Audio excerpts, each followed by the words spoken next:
propuestas por la ley. Obviamente, estos son impactos financieros. Por eso, y si no se cumplen, ¿qué pasa?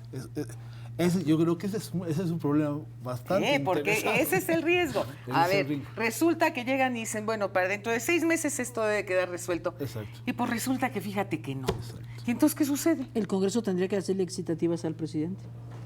¿Y lo van a hacer? Pero sin contar con que hay algunos mecanismos para alimentar el fondo, ¿no? O sea, por ejemplo, todo esto que se confisca de actividades ilícitas, lo que impacta El las problema es que actividades ilícitas de lavado de dinero, ese dinero por ejemplo. ya lo está asignado a los fondos Los de que tú seguridad, comentas. a los fondos de procuración de justicia, a los fondos de los tribunales. Entonces yo creo que hay que reorientar, como dice Efraín, esos recursos. La prioridad debe ser las víctimas más que mejorar en la circunstancia máquinas de escribir y demás para los tribunales, que es importante, pero ahí hay una partida presupuestal que tienen. Yo creo que se tiene que reordenar los fondos porque siempre se divide, lamentablemente, los estados donde hay fondos entre 3. Es el caso del DF. Aquí hay 3 fondos. Está el FAVID, que es el de víctimas, está el FOSEC, que es el del tribunal, y está el de la Procuraduría, y se dividen los recursos entre 3. Entonces, pues ya no alcanza. Ahora, ¿estás de acuerdo que simbólicamente tiene todo el sentido que si esto se está quitando de la actividad que genera el daño, Sí, claro. pues vuelva justamente para resarcir ese daño? Claro. No, me parece extraordinario, pero a ver,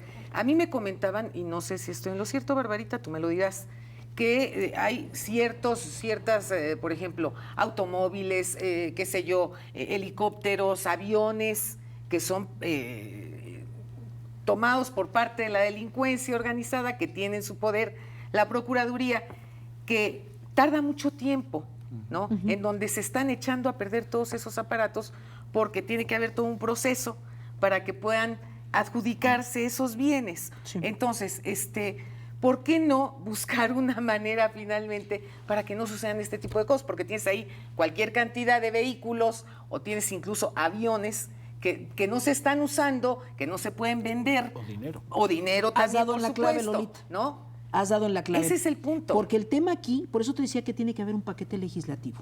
Un paquete en donde, como decía Efraín, bueno, a ver, hacemos una ley de víctimas y nosotros mismos verificar de dónde van a salir los recursos. Claro. Se tiene que hacer, por ejemplo, la ley de extinción del dominio del DF. Eso Pues es. esos inmuebles para víctimas. Claro. O sea, que al Estado no le cueste, pero que haya manera, o le cueste mínimo, además la estructura operativa, pero que haya dinero suficiente para crear un fondo para que las víctimas tengan ahí de los mismos recursos de los delitos, A eso me refiero. que se acoten los requisitos para la venta de los bienes asegurados. Exacto. Porque Las obviamente fianzas que son las ya fianzas, ejecutadas. las multas, que están serie de previstas, circunstancias. pero que hay que afinar. No, pero que En se la las pra- en la llevan práctica en la operativa. práctica, en la práctica, yo te lo digo. En las Yo me directrices peleaba de Hacienda. mucho con Arias, porque obviamente a mí me llegaban pocos recursos para las víctimas, Claro. porque otros se los querían quedar, y era un jaloneo. Era una gandalla ahí Sí, sí, terrible. Así es, Bueno, esa gandalla hay que regularla. exactamente. Y es necesario Así es. también, creo, Así es. necesario también la capacitación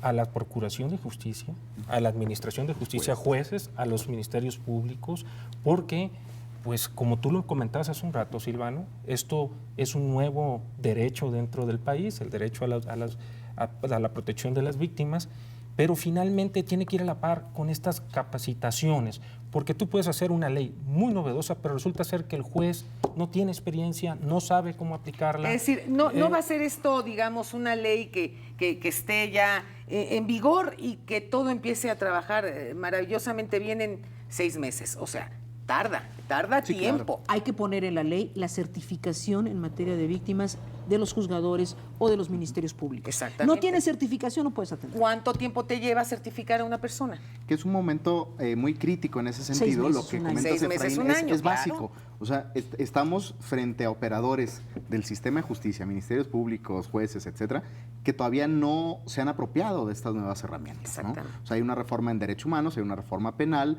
está ahora este avance victimal, y los jueces y los ministerios públicos no todos lo conocen todavía, ¿no? Entonces, es un reto impresionante, pero ahí estamos en la trinchera. Es decir, desde el momento mismo en que ya entra en vigor esta ley, podemos hablar de que de un año, año y medio, Sí. 2 años para que realmente comience a funcionar como debe de ser. Bueno, se previó en los transitorios que fuera un plazo de 6 meses.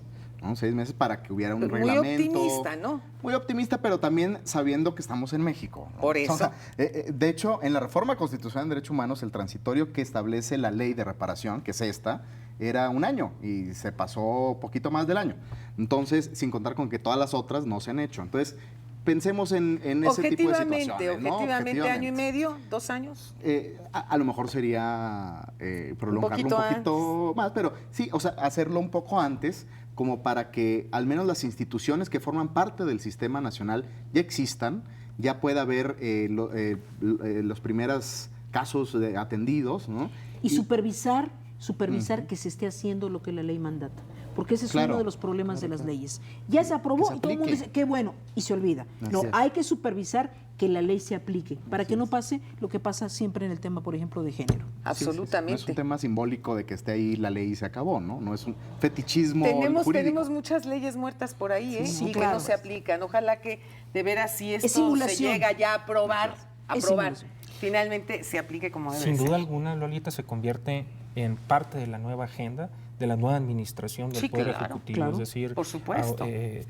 tendrá que considerarlo Enrique Peña Nieto como presidente electo como una de las prioridades dentro de la agenda nacional. Lo mismo la nueva legislatura de los poderes del Congreso de la Unión. Por supuesto. Y el próximo gobierno, yo creo que ha tenido muchas señales, ¿no? En el sentido de que hay un trabajo de unidad, de consenso de todas las fuerzas políticas, sin excepciones, para que se haya aprobado esta ley, ¿no? O sea, se Absolutamente. aprobó por unanimidad por todas las fuerzas políticas. Así Entonces, la legitimidad política y el compromiso solamente está a prueba de que realmente se publique. De eso se trata justamente, que más allá de los colores y más allá de los partidos, los legisladores, a los que nosotros les pagamos con nuestros impuestos, se pongan a trabajar en lo que a usted, a mí y a todos nos duele y nos den soluciones.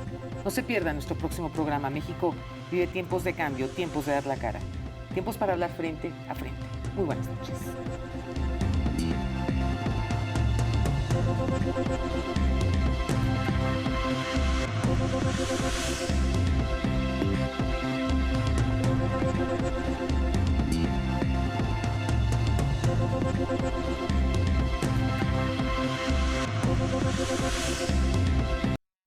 Barra de opinión